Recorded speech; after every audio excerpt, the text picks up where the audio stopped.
Oui, à Jérusalem, nous retrouvons notre correspondant Olivier Granilic ce matin. Et évidemment, Olivier, nous commençons avec ce terrible attentat qui est venu ternir la fin des festivités du Yom Ha'atzmaut. Oui, Boker Tov, Ilana, un attentat qui a eu lieu hier alors que les Israéliens terminaient de célébrer le 74e anniversaire de leur État. 3 Israéliens ont été tués, 2 autres blessés qui sont dans un état grave par 2 terroristes palestiniens dans la petite ville de El Had, dans le centre du pays. On connaît depuis quelques minutes le nom des victimes de cet attentat. Il s'agit de Nathan Chababouk, 40 ans, Oren Ben Iftar, 35 ans, et Boaz Gaul, 41 ans. Ils laissent derrière eux 16 jeunes orphelins. Alors, on se penche aussi, Olivier, sur les circonstances de cette attaque terroriste.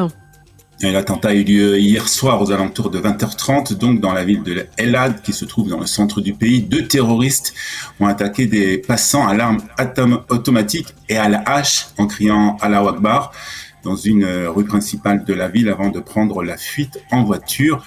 Ils ont donc ainsi tué, comme vous le savez, 3 Israéliens sur le coup et 2 autres blessés. Selon les premières informations, il serait originaire de Jenin et serait connu des services de renseignement. Ce matin d'ailleurs, la police a publié la photo des 2 terroristes et a appelé le public à leur transmettre toute information les concernant. Et puis ce qu'il faut dire, c'est que cet attentat, Olivier, n'a pas encore été revendiqué. Non, aucune revendication, en tout cas officielle pour le moment, par aucune organisation terroriste, mais le Hamas a salué cette attaque par la voix de son porte-parole, des héros qui ont mené une action qui fait suite à la colère palestinienne face à l'agression continue de l'occupation de ces institutions et des colons contre Al-Aqsa, a déclaré donc un porte-parole de l'organisation terroriste, le Hamas. Et puis suite à cet attentat, le Premier ministre israélien Naftali Bennett a tenu une réunion d'urgence avec les responsables sécuritaires du pays pour faire le point. Il a promis que les forces de sécurité israéliennes arrêteront les terroristes à l'origine donc de cette attaque très rapidement. C'est qu'une question de temps, a-t-il déclaré. Il a ajouté que nos ennemis se sont lancés dans une campagne meurtrière contre les Juifs. Leur objectif est de briser notre esprit et ils échoueront, a déclaré le Premier ministre. J'envoie mes condoléances plus profondes de mon cœur aux familles des personnes assassinées, a ajouté Naftali Bennett. Et puis les condamnations à cet attentat sont unanimes. Oui, que ce soit en Israël où tous les ministres, bien entendu, ont condamné cet attentat qui est survenu donc à la fin des festivités du jour de l'indépendance, ou depuis l'étranger, comme le chef de la diplomatie américaine, Anthony Blinken, qui a condamné hier soir avec véhémence cette horrible attaque, a-t-il dit.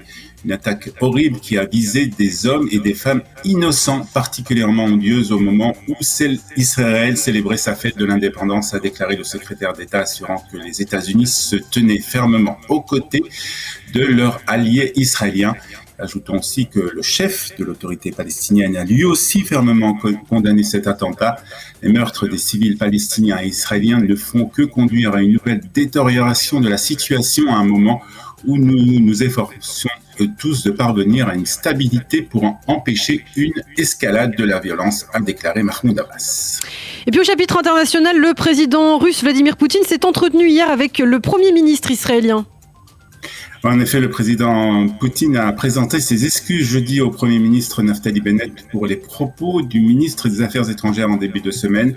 Les commentaires du ministre russe Sergei Lavrov affirmant qu'Adolf Hitler avait du sang juif ont suscité l'émoi en Israël et ont donc marqué une dégradation des relations entre les 2 pays. Le président russe a présenté ses excuses au Premier ministre qui les a acceptées. Vladimir Poutine a aussi adressé ses félicitations à Naftali Bennett à l'occasion du 74e anniversaire de l'État d'Israël. Et puis très rapidement, Olivier, Vladimir Poutine n'est pas le seul dirigeant à avoir adressé justement ses vœux aux Israéliens à l'occasion du Yom Ha'atzmaut.